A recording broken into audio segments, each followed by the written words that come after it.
This is not just a show. This is a shift. A reset of how men think, how men heal, and how men lead. Before behavior, there is belief. Before legacy, there is mindset. And before change reaches generations, it must first reach the mind. This is bridging generations.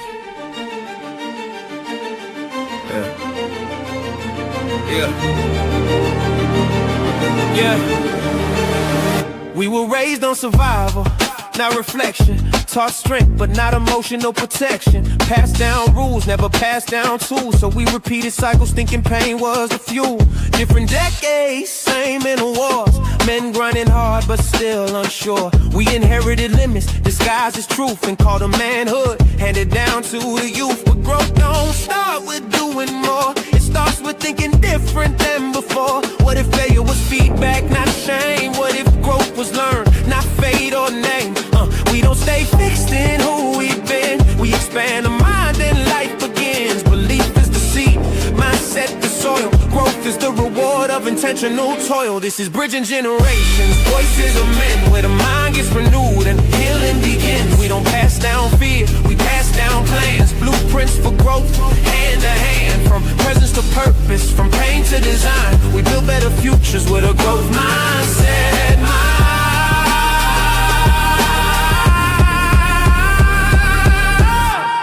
They told us that's just how men are, but we questioned the ceiling, raised the bar.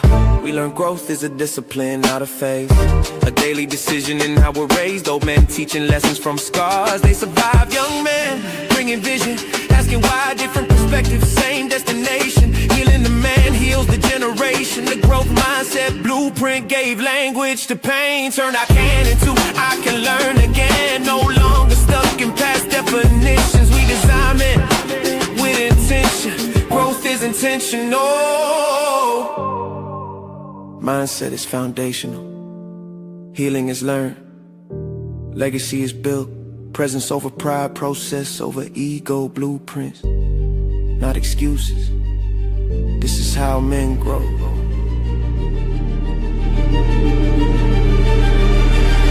This is bridging generations, no fixed identity. We evolve, adapt, grow intentionally. We don't repeat cycles, we redesign systems. From the mind to the home, to the way that we lead them. The same motivation, it's transformation. Voices aligned through growth across generations.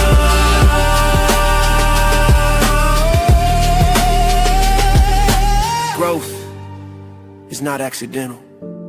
Mindset is the real inheritance. And when men grow, families heal, communities rise, generations change. All right, welcome to Bridging Generations, Voices of Men in a Changing World. I am Dr. Laxley. I'm your host.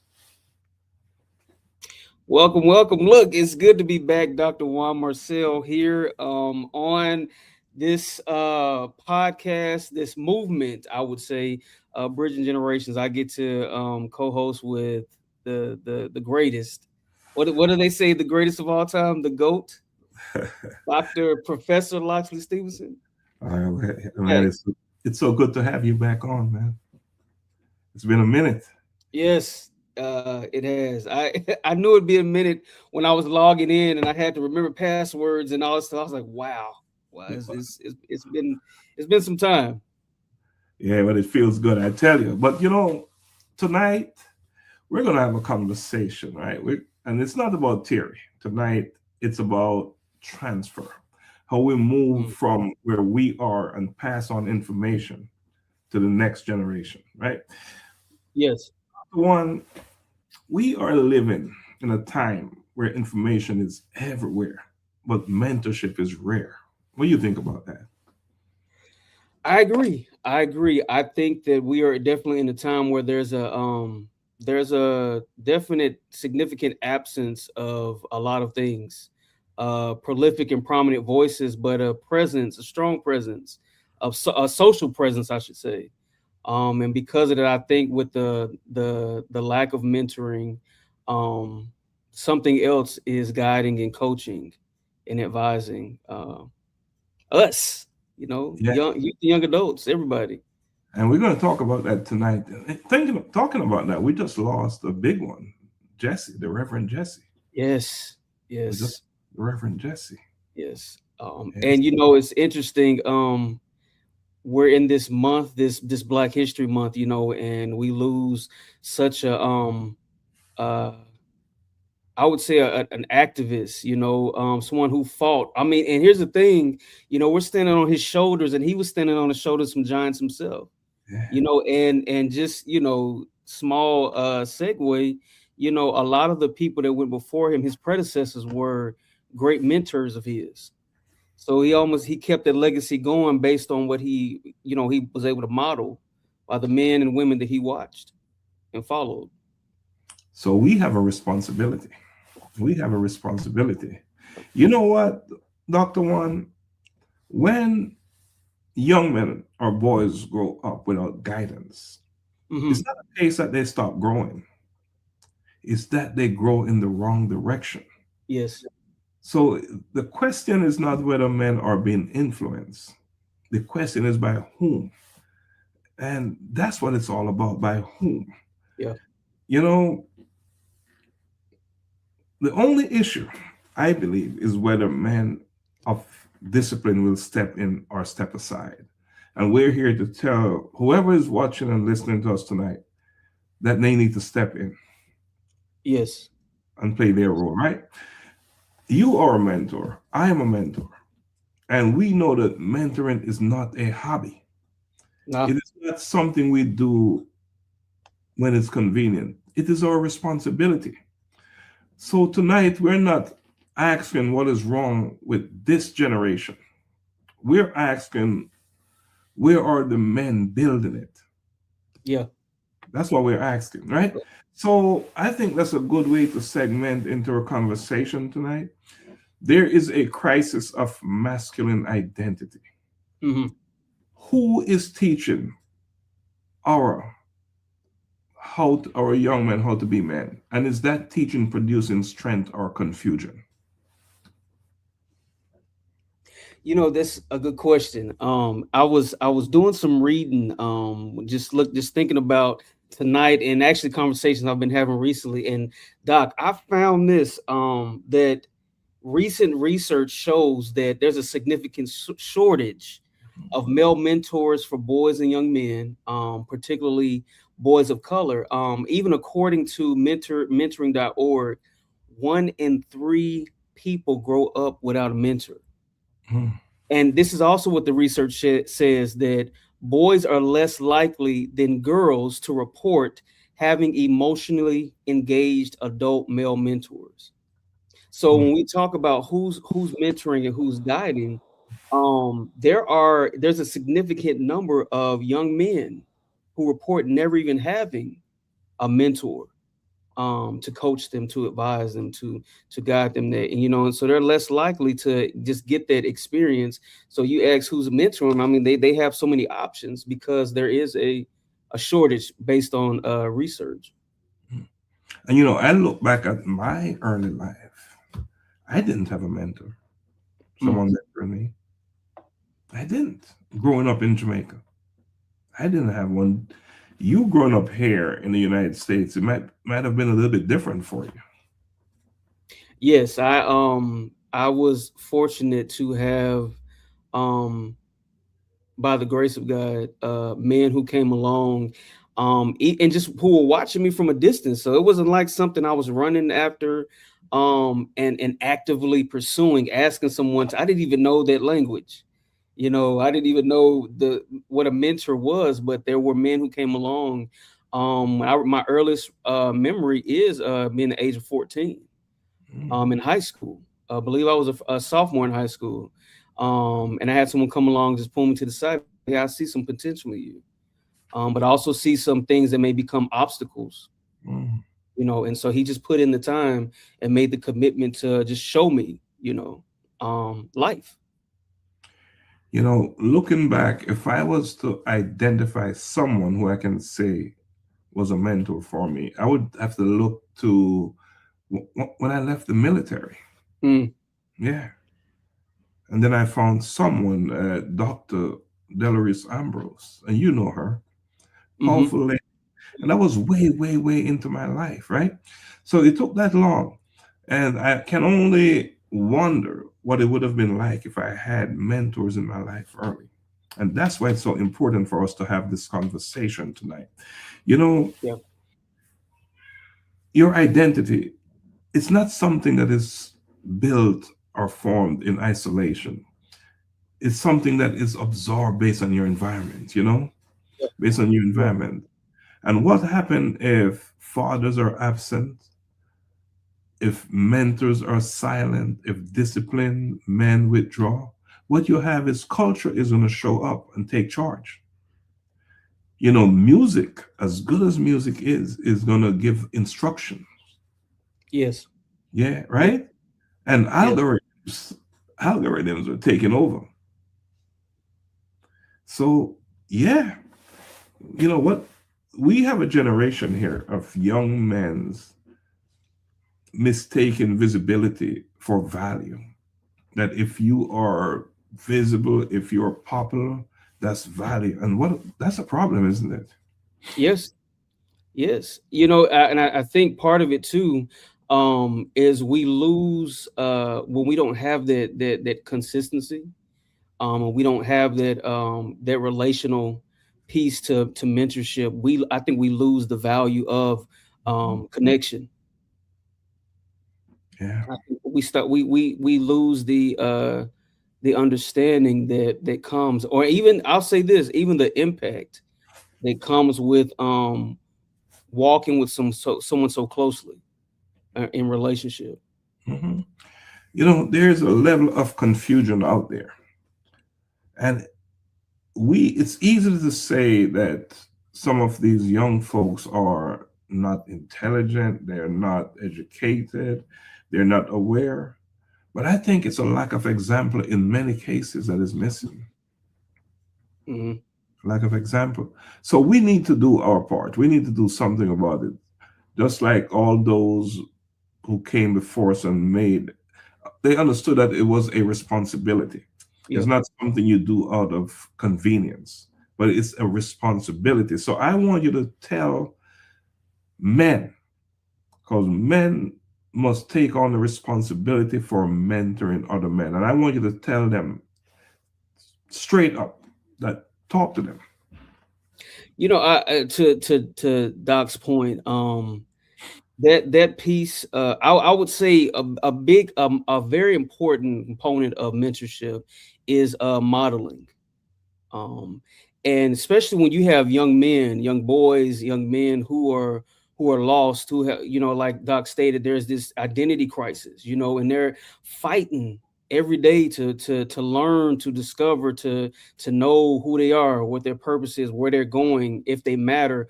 All of these internal questions, if they don't have anyone before them to model, they get lost and can stay lost. So I think mentorship is really important. And said it's not a hobby; it's a responsibility.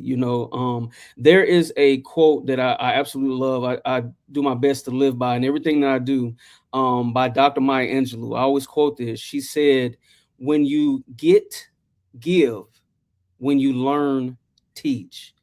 And Mhm. when I first read that, the first year I started in education, I read it, and it became my conviction that whatever I get, I acquire, I learn. It's my responsibility to Mhm. pass it on, especially being a product of mentorship. How be it for me, or who am I to think that I'm supposed to harbor it or hoard it, Mhm. and not steward it properly and pass it on?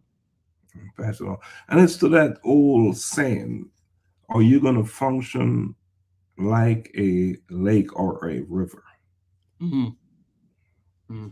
Right? Yeah, So it's a choice, it's a it is. responsibility, and it's something that we must start to take more seriously. At what point does a man move from needing mentorship to becoming mentors, right? Yeah. Because all of us, no matter what age, no matter where you are in your life, we can use a mentor or two. It's interesting you say that. I go back to the modeling piece. I knew I didn't know everything when I became a mentor and I was younger. But I knew some steps and some key points to practice based on what I saw modeled. And I think, and I'm appreciative for those who took the responsibility to say, no, I can see where you're misguided. I can see where detached or disconnected. And it matters to me that you come into your purpose. It matters to me that you understand what a good name is, and good credit. You just all of these things. And someone said, no, let's sit down, let's talk. And one thing I learned from that, we talk about men taking on the responsibility. I learned that we learn more by example than we do by words. And so these men and women made the commitment to show me their life as well as the words, And I think that's major. Major. And as we talk about responsibility, it's not an age thing. It does not necessarily begin with age. It begins with awareness. The moment that you realize someone is watching how you respond, mentorship has already started. Yes. Right? You're a mentor. You recently finished was it a 1 year stint as a official mentor at Yes. Global Humanity Network? Yes. How was that experience for you? That year was it was a great and rewarding experience, but with its challenges, because mentorship is not it's not cookie cutter, it's not perfect, it's not pretty. But I feel like it's definitely worth the commitment. And I learned a lot, not just about my mentee, but about myself. And I think that was most just as important. So it was a great experience. One thing I want to say about mentoring, that it is not optional for Mm, capable men. I think that mentoring is the cost of experience. mm, Yeah, and probably too many successful men accumulate wealth but fail to reproduce wisdom. oh, that's good. Yeah. That's good. And that's a concern, right? So while you'll find that achievement is a very personal thing in most cases, legacy is generational, and legacy is built through mentoring, what you do with others and how you help others grow, and taking on that responsibility of as a man doing your work and bringing your brother along, your young brother along. Yes. You You know, you said something right there, Doc. You talked about achievement, and legacy. I honestly and just go along with this. I think that and I believe that achievement builds status. Um, but legacy builds men, you know. And I think starting something and then having something to pass on is what builds strong men. The saying, was it Frederick Douglass said, you have all of these, it's easier to build strong men, build strong children than to repair broken men, and I think having a legacy, that legacy does that for us. certainly. And Dr. Juan, in my own personal journey, I I realized then, but I'm even becoming more aware now that looking at my struggles, what I've gone through, and having survived it, I know that I owe someone something. Hmm. I Hmm. am to give back something. And I'm appealing to men out there that if you have done a reasonably well in life and you've gone through certain trials and tribulations, and you have a lot to share. Yes. Don't sit on that knowledge. Don't sit on what you learn from those experiences. That's what mentoring is about. Is passing it on, passing it on. So being overly silenced is not a good thing. And what that does is it creates confusion in younger men more than anything else when you're too silent with the knowledge that you've gained. So again, I'm just this. For those that don't know, I love data. I love research, and just preparing for tonight. I was reading just a couple of just studies, and there was a longitudinal study done, and what they found was through mentoring.org. They found that young adults who had mentors, right, and these are some numbers because we're talking about legacy and passing it on and not staying silent. Young adults who had mentors are 55% more likely to enroll in college. They're Mm. 78% more likely to volunteer Mm. and more likely to become mentors themselves. So mentorship, and you touched on this, Doc. So mentorship reproduces itself if it's modeled properly. I think if it's done properly and consistently, it definitely reproduces.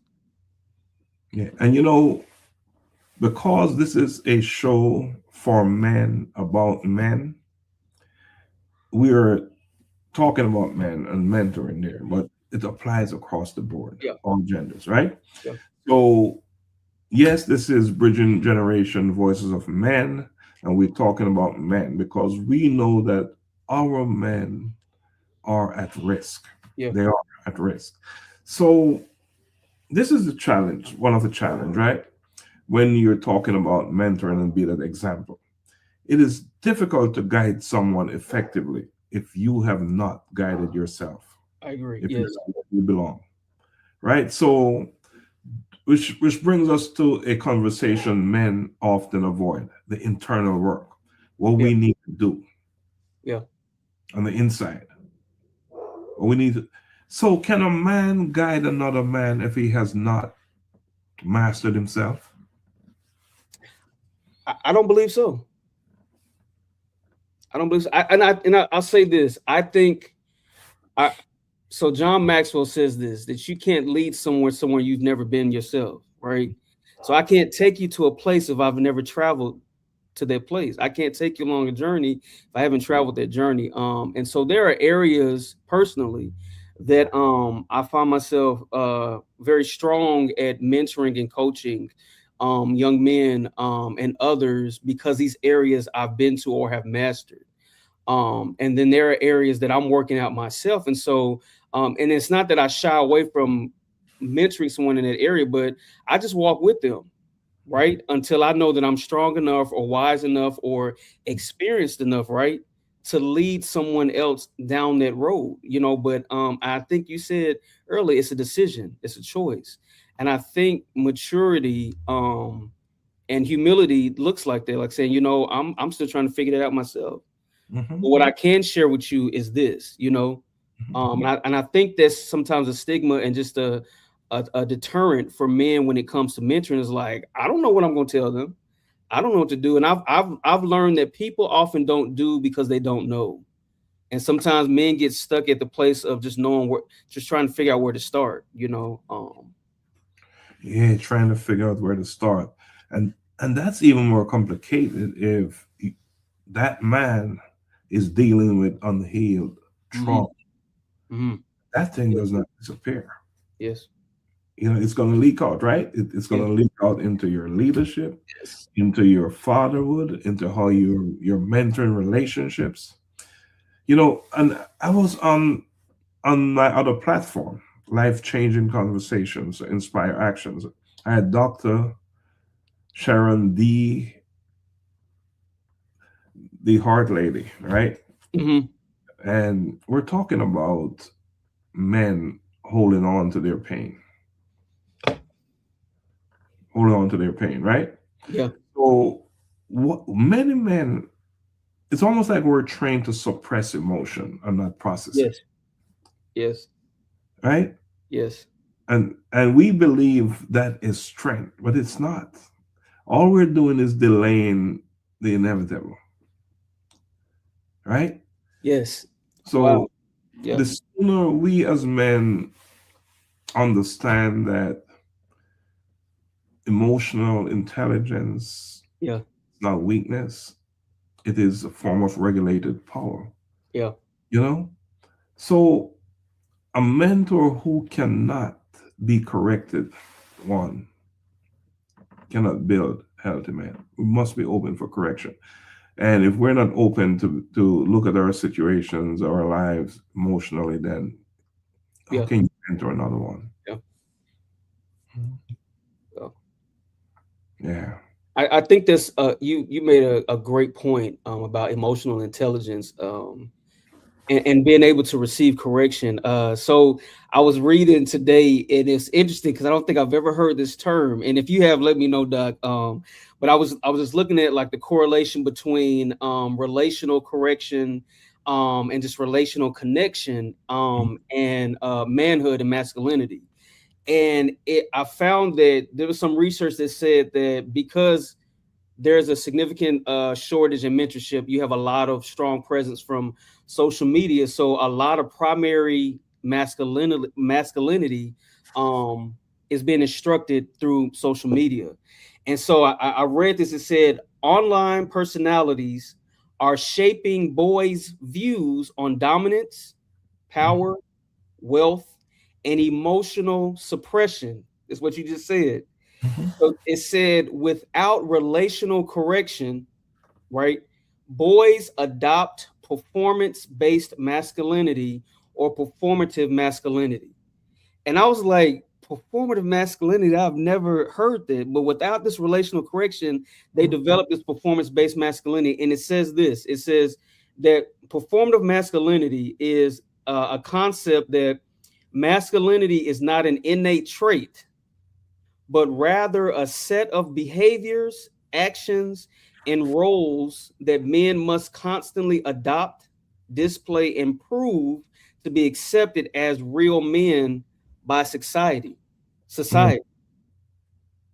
So it's almost like that masculinity becomes their identity when when they don't have that one-on-one, that Mhm. relationship. That they start developing behaviors that to them seem like evidence that I'm masculine.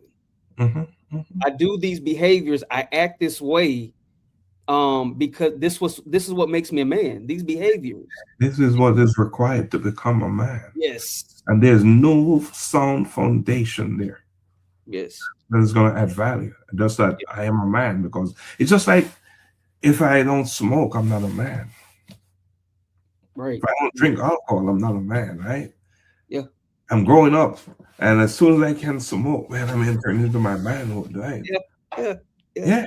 Yeah, same idea, same idea. You know, I there's another thing too that we need to look at and talk about is pride. Yes. Yes. And I believe that pride is a thief. It steals potential Hmm. because of pride, right? And I say that pride has dismantled more potential than failure ever has. Because one thing about failure and not reaching your goals, you'll learn from that.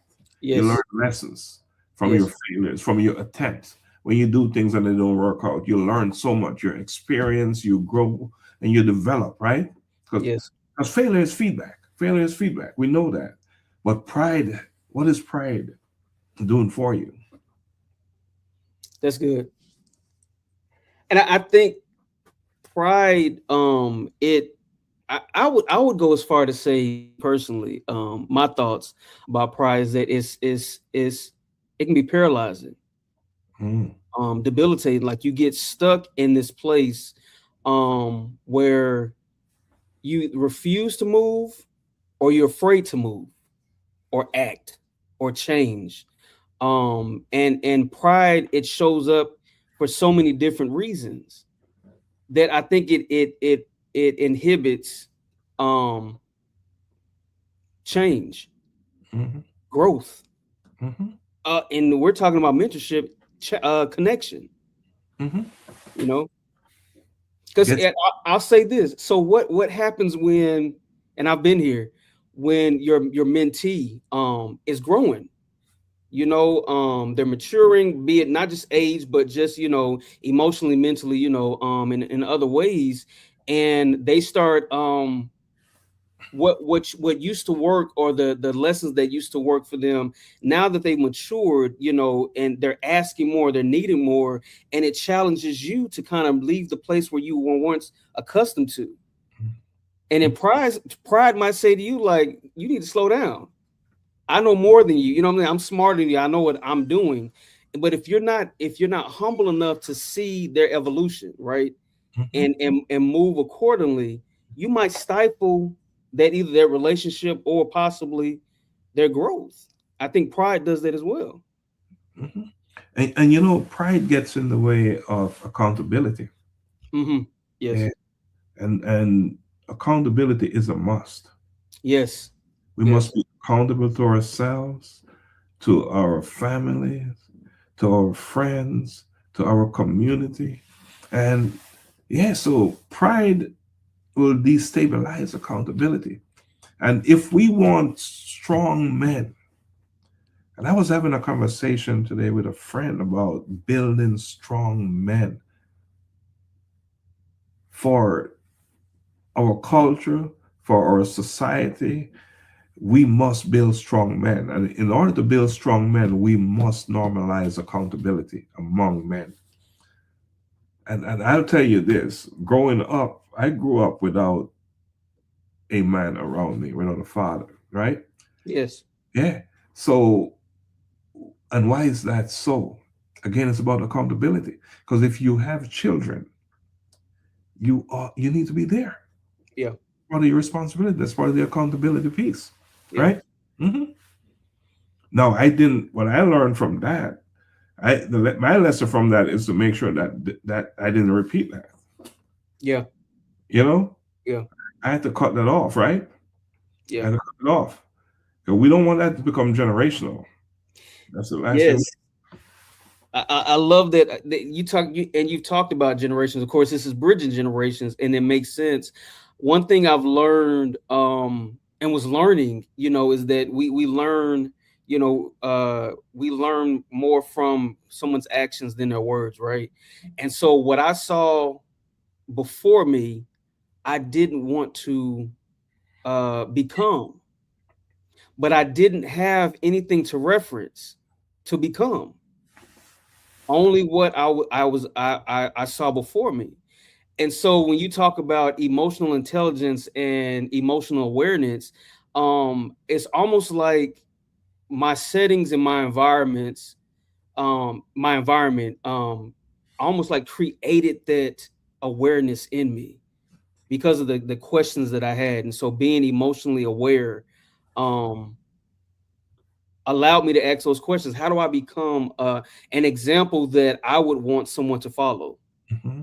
Hmm. And then one day when I have children, this is when I was younger, that I would be a good example to them, that they would want to model after me. Hmm. So I completely agree about the generational piece, because it doesn't just stop here. Like, here's the thing, like, just watching you for these past so many years, there are things about that I admire and honor and respect, about how your mind works, how your outlook on life and business and just all of these things, that it causes, um it stretches me. We talk about stretch zone, right? it Hmm. it causes me to get uncomfortable sometimes, because I'm like, I got to take this a little further. Like, it's stretching my view, and but I love that, though, because I trust you, right? And I trust the spirit in you. So then I know that following the practices that you exhibit, right, and exemplify, is a safe place. And I think that's good leadership as well as good mentorship, where you don't have to say, Juan, come follow me. You don't have to say that when it's done right. Because the person will say, can I follow you? Hmm. Can I sit at your feet? Can I learn of you? How did you get to? Can you show me that? Can we talk? They'll come to you asking, what must I do? I appreciate you saying that one. I've known you forever. seems. I've known you for a long time, and I too have really admired how you go about doing your business, how you've built, and how you've built through struggles, trials, and tribulations, and you've never let it stop you. And you continue to grow, and you continue to grow, and you're nowhere close to your ceiling. Yeah. So Yeah. you are the perfect mentor for many. Any and again, you said it right. You said something that is so powerful that you see me doing things, and it's all about examples, right? How I'm living, how I'm pursuing life. And sometimes that's all you need, just to Yeah. observe the person, Yes. watch the person, and Yes. tap into what they're doing as well. Yes. Yeah, you don't need much instructions, do you? No. You don't need much instruction. So, and I think once a man stabilizes himself, Hmm. the question is becomes much larger. The question is, are we simply giving advice, or are we building something that will outlive us? And I think you just touched on that. I'm not here to give advice. I'm here to build a system that will outlast us, outlast me for sure, so others can tap into it and it can make a difference. And I'm glad you brought up the stretch zone. By the way, that was good. Yeah. It's literally been resonating and resounding, since I heard it. I was like, wow. Yeah. The You know. stretch zone. That's Yeah. where growth. That's where growth happens, right? And yeah, and don't we don't want to go there with it, but that was from the growth mindset workshop that you attended, and we talk about the stretch zone. And if you go too far over there, then you go into the panic place, right? Yes. So you Yes. want to, yeah, and you don't want to stay in the comfort place Yeah. as well. Yeah. And that's life. That's about building men, and what that program is all about. It's a mentoring program as well. It's about building men and women, Yeah. people. But again, we're talking about men here. Yes. So the question is, are we simply giving advice, or are we building something that will outlive us? And are we giving men information, or are we modeling transformation? And that's what you just talk about. Yes. That's what you Yes. just talk about. Yeah. I read that proper mentorship is effective, especially in young men and men of color. I read this today, when it Mm, is transformational and relational and not transactional. yeah, Right? exactly. You're not just doing it because I'm mentoring you because I'm getting something for myself. But when you actually make the connection and are providing substance and things that will transform my thinking, which is going to transform my life, then that's effective mentorship. And I think we do well or do better and become stronger men when these exchanges are transformational. Yes, indeed. And I'm going to say a few things now, and I want you to listen. And anyone out there, pay attention to this, because I'm going to tell you, advice is very inexpensive. Mm, Inexpensive. You know what is costly? That's access. mm. Yeah. So another thing I'm going to say is that our young men do not need more motivation or motivational quotes. What they need is proximity to disciplined men, and that's where the access is all about, right? Yeah. They need to be around men who Yeah. are consistent in whatever they're doing. They need to be around men who deal with restraint. They can deal, they don't just rush into things. They can manage themselves, hold themselves back. And they need to be around men who observe humility in real time Yes. as well, right? You know, I completely agree. yeah, I completely agree.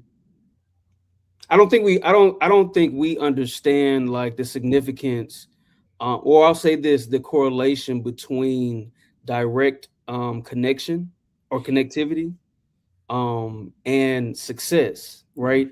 And of course, success can be defined by that person, but whatever they're trying to be successful at, if whether it's growth, personal development, whatever it is, there's a strong tie to direct connection with a mentor, with someone, modeling. I'll say that's the word we've been using. Mhm. So having modeling or a model over, like you said, motivation or message, Mhm. there's a significant growth rate, right, in that connection.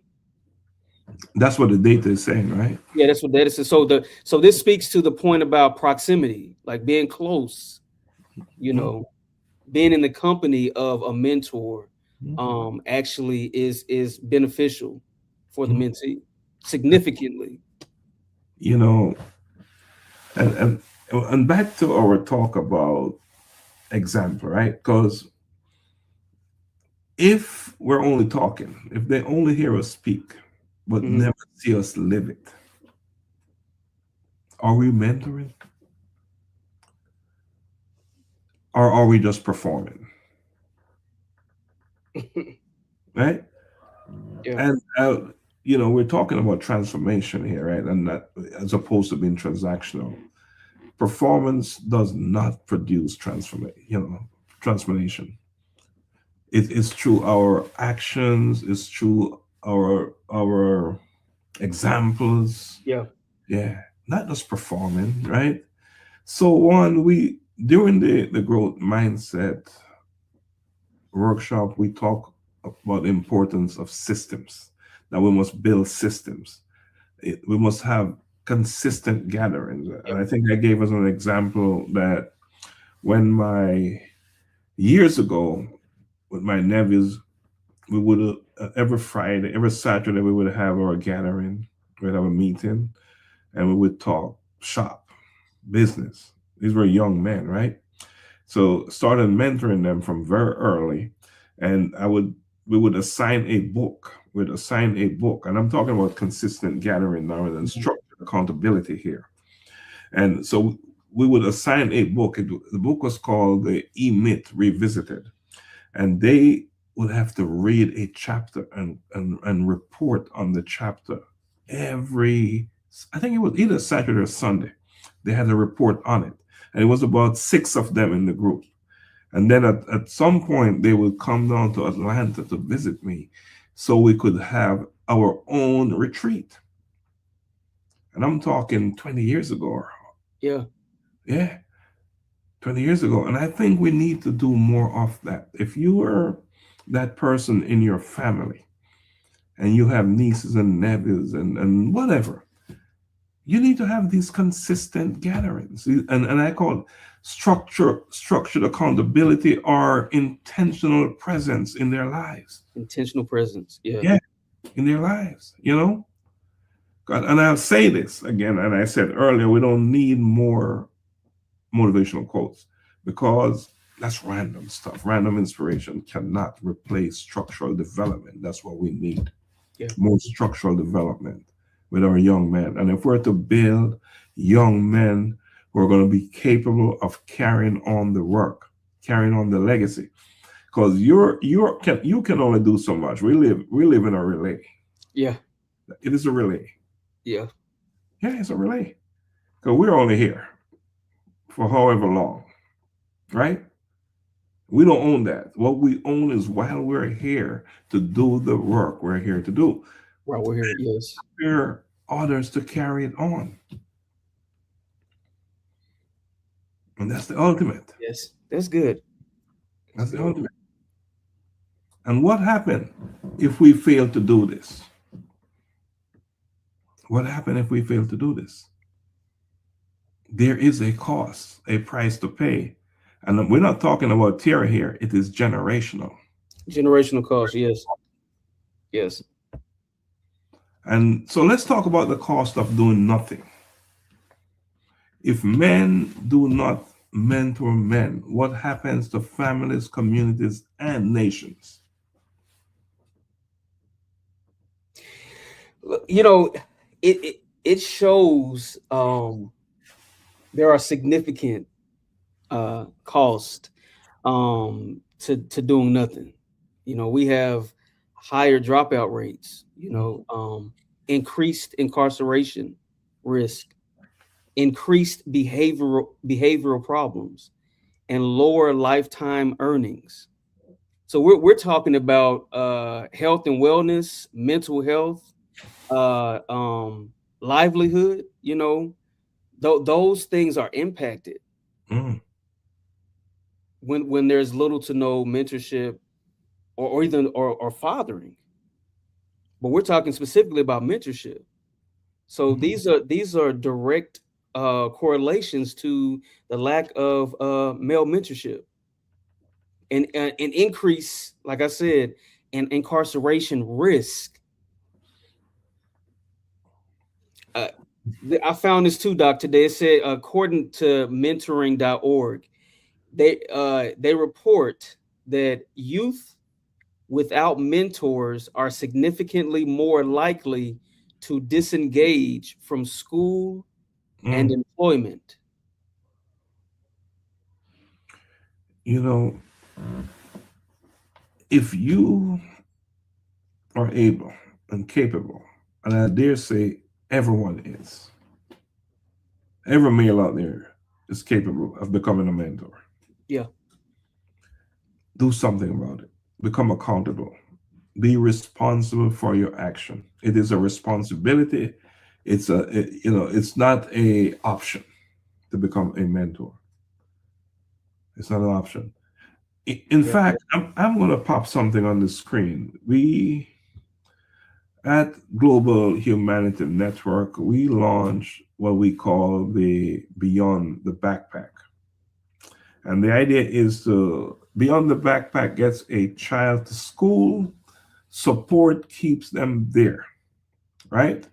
And it is a structured long term student development initiative by Global Humanity Network, Inc., providing long term accountable support to give bright, high potential students across. We're starting out in Jamaica, the tools they need to succeed. We're launching this program up August 2026, and we're launching it in 3 parishes in Jamaica: Westmoreland, Trelawney, and St. Elizabeth. And the reason being is those are the parishes that really suffered, that got hit real hard from the recent hurricane, Okay. Melissa. So that is our thing to do, because we understand that it's okay to do charitable stuff, and we did that, but we also want to build bridges and to build capacity and build leaders, because we need leaders. So how can you support this initiative? You can become a student investment partner. That's 2,000 US dollars. Or you can become an education champion. That's 4,000. Or you can become a community impact partner, 8,000. Or a national sustainability partner, 10,000. Those they seem like high numbers. But guess what? People are jumping on board. You know why? Because it's important. Because we are building, I don't want to say we're building a nation, but we're building people. Yeah. Our people. We're building our people. You know, now this program, we we launched it in Jamaica. We're going to launch it all August 2026. However, we're going to take it outside of Jamaica as well, into other Caribbean islands. Into other Caribbean islands. So I think that's a big deal, and with that program, there is a mentoring component added. So we figured that for 2,000 US dollars, we can, for 1 year, go beyond the backpack. Hmm. So it's just not what is in the backpack. If they need tutoring, transportation, whatever they need to get to school. If sometimes these kids don't have lunch, they can't get to school, you know? And you know how important nutrition is when Yeah. you're trying to learn, when you're in a learning environment. Yeah. So for $2,000 for 1 year, it's a 3 year program. So the kids will be in the program for 3 years. It's not a one off thing. So we must have continuity. So that's what this program is about, and we're going to kick it off in August. We did the initial phase of the program in Jamaica, where we gave 135 students textbooks, not just one textbook, but enough to cover them in school. So if a student needed 5 books, that's what they got. So we did 135 students at the primary school level. So we talk about mentoring, and we talk about building community and building young men. What happens when men withdraw from the process? What happens when men withdraw from the process? Without, and we're talking about not just global impact, right? Mm-hmm. But just impact, period. When men withdraw, when we go without mentoring, there's you spoke about this earlier. There's confusion. We have boys that are confused. Mm-hmm. We have, as they move forward in life, women who inherit emotionally unavailable men. Mm-hmm. And communities run the risk of inheriting instability, Mm-hmm. right? Because we're building, and we're talking about mentorship that builds young men Mm-hmm. into mature, strong men, right? And so when that's absent, that doesn't just affect that boy or that man. That affects, like you said, a family. And if it affects the family, then it affects the community, Mm-hmm. and then everything around it. Yeah, and you said it right. Confusion advances when men withdraw. And you said it again that it increases instability. Yeah. I also want to add that unmentored boys seek belonging in destructive places. Right? It's because the silence of disciplined men empowers reckless ones, right? Yes. So if men do not build men, guess what? Systems will. Yes. And those systems may not necessarily prioritize character, good character, right? They Yeah. may not. Before we go any further, I see our CFO, Dr. Donna, is on. Hi, Dr. Donna. And I see Dr. Dr. Hunter. Upload Reed is on. Hi, Doc. Thanks for joining us. Appreciate you joining. And anyone else who's watching, we ask that you share this broadcast. We're talking about men building men. That's what we're talking about. And another way to put it is what? Mentoring, mentorship, whatever you want to call it. Yes. That's what we're talking about tonight. I'm on with Dr. Juan, my co-host, and it's a brand new Bridging Generation Voices of Men. We're kicking off tonight. This is a platform where we'll be talking about things that affect us men, right? Yeah. Mm-hmm. Yeah. So if men do not build, men systems will, and those systems may not prioritize character well. How about that? That's really good. Hmm? It's and I want to add to that, because the understanding is, or what we're not saying is that it's not about being a bad man, because it's not always about bad men. It's about passive men, Mm-hmm. men who don't say or do anything. A pastor of mine used to always say this. He said, "You may not can do everything, but you can do something," and I believe that. Mm-hmm. Can't do it all, but there is something that we can commit to, or there is one that we can commit to. You touched on the doc. You said a nephew, a niece, and we're talking young men, so I'm gonna say nephew, your neighbor, Mm-hmm. a cousin, whomever, is they're deserving of it. And the thing is, oftentimes they may not come to you and say to you, I need guidance. Yeah. I need mentorship. Sometimes they don't even know that they do. Mm-hmm. So that's why, not being passive is really the step to take, and you seeing something. It's almost what we teach, we teach kids, when they see danger, you see so, or the people around you see something, say something. I kind of want to take that, because this is, I feel like it's a state of emergency. Mm-hmm. Where what the president just did, his report, his speech, the other night. We're in a state of emergency, where we are, and we're talking about generations and bridging those gaps. Mm-hmm. You talked about, the organization giving, making sure that they have an education. But Doc, like you said, y'all are building bridges. We're Mm-hmm. building strong bridges so they go from one state of mind or state of life, Mm-hmm. on across this bridge Mm-hmm. to a different, more mature, stronger state of mind, state of living, Mm-hmm. point of view, all of these different things that come with someone just making a commitment to be active. Yeah. And I want to repeat something I said earlier. That we must build systems. Mhm. And what is that? With consistent gatherings, Yes. structured accountability, and intentional presence. Intentional presence. Yes. But that is big stuff. That is important stuff. And yeah.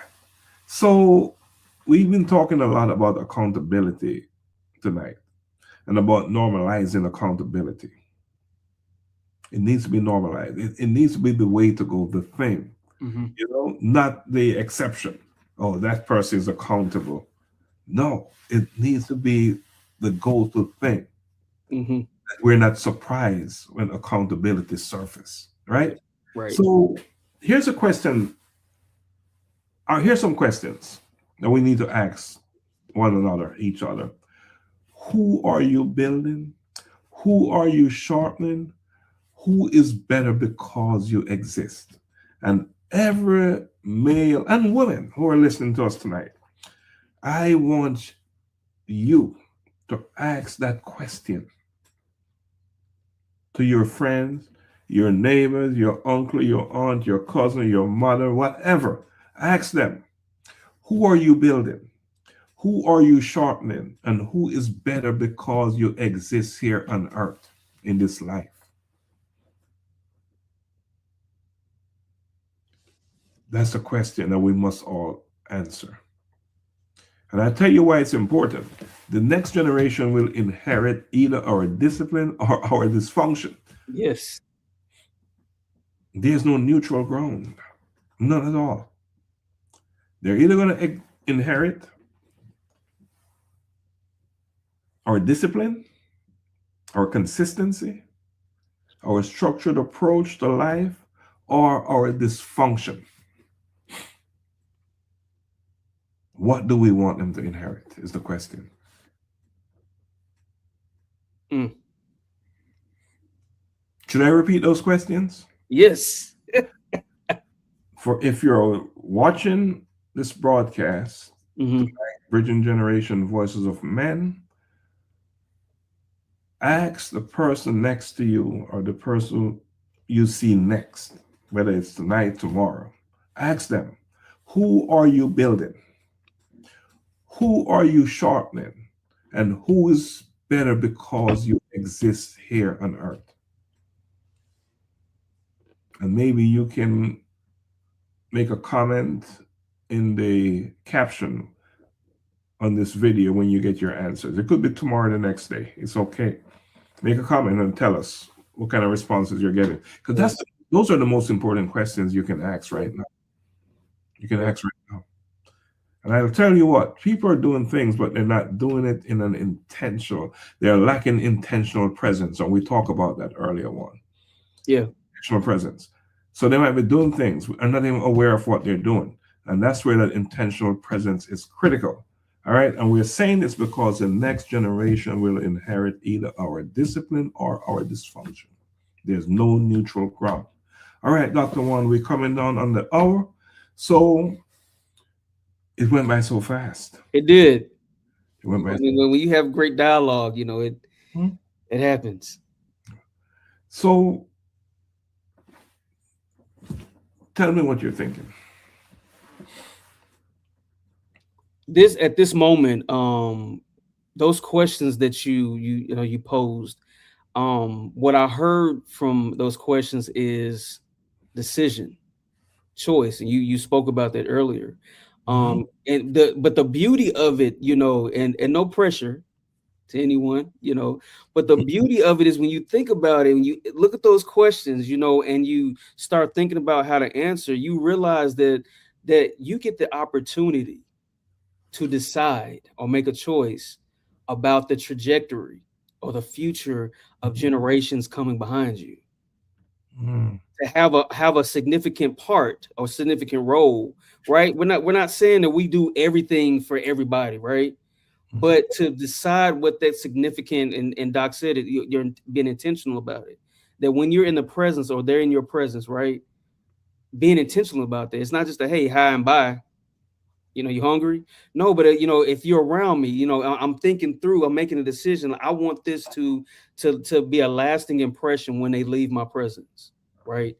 That now that I'm watching this and listening to these questions, my mind is like running, right? So I feel like that's the intentionality that's needed, and mentorship. That when they leave, when the mentee leaves, it's like, oh, he said some stuff that really has me thinking now. It Mm. develops this hunger inside of them to want to know more, to want to be better, to want to know how to get to better. Mm. Big stuff there, Juan. So let me say this, and then you can come back and close this out. All right. And I want to say that tonight was not about criticism. We're not here criticizing anyone. No, no. It's more of an invitation. And you must understand that mentoring is not about ego, it is about stewardship. And for every man watching us tonight, they must answer this privately. This here's a private question you must answer, or here's a question you must answer privately. Am I consuming wisdom or am I reproducing it? And I'm going to repeat that. For every man watching this broadcast tonight, you must answer this question privately or publicly. It's up to you. Am I consuming wisdom or am I reproducing it? 20 years from now, the quality of our communities will reflect the quality of our mentorship. Strong men are not accidental, they're shaped by other strong men. I believe, Dr. One, I believe that if we want stronger families, we must build stronger men. If we Hmm. want stronger men, we must mentor them. And let us not just talk about responsibility, let us embody it. I am going to turn it over to you to close us out. Look, we talked a lot, and I appreciate that, Doc. Like, there's some pretty thought provoking uh points, and we said a lot. We said a lot. I want to reiterate that this is not about judgment, or condemning. We all have a responsibility. I think that's the word that stood out for tonight, right? And I think that all who are watching, there's even while we were talking, who is that one person that just kept coming to mind? There's that one. And there may be more, but I know there's definitely one. Again, we're not saying that we got to do everything, but there is something that you can do. There is someone, and so I think it's worth looking into when you see that young man, when he comes to mind, when he comes up. I think it's worth just reaching out and saying, "Hey, how are you doing?" I start conversations like this. Tell me a story, right? And I think it's worth listening to help them figure out the journey and the path. So if you hear nothing else tonight, I want to push this, that it's not optional, right? It's a responsibility that we hold, and should be taken. It should be taken lightly. Yeah, think about someone that you can impact, and like Doc said, answer those questions. Who is being changed? And I want to reiterate, and I'll close it with this: whose life is being impacted in a positive way by your example? Mm. Because it matters. Mm. What a way to close it. other way to close it. So we'll be back on next Thursday at Yes, 7:30. 7:30. Another episode of Bridging Generations, Voices of Men. We'll be having these conversations on different topics. We'll be having these conversations. We'll have guests on. We'll bring some folks on to talk. But we will have a conversation nevertheless, regardless of who's here with us. And it will be an impactful, important conversation because I think we have a lot to share and we're ready to share. All right. So good night, everyone. And we will see you next week on Bridging Generations, Voices of Men in a Changing World. We're out. This is not just a show. This is a shift. A reset of how men think, how men heal, and how men lead. Before behavior, there is belief. Before legacy, there is mindset. And before change reaches generations, it must first reach the mind. This is Bridging Generation. Yeah.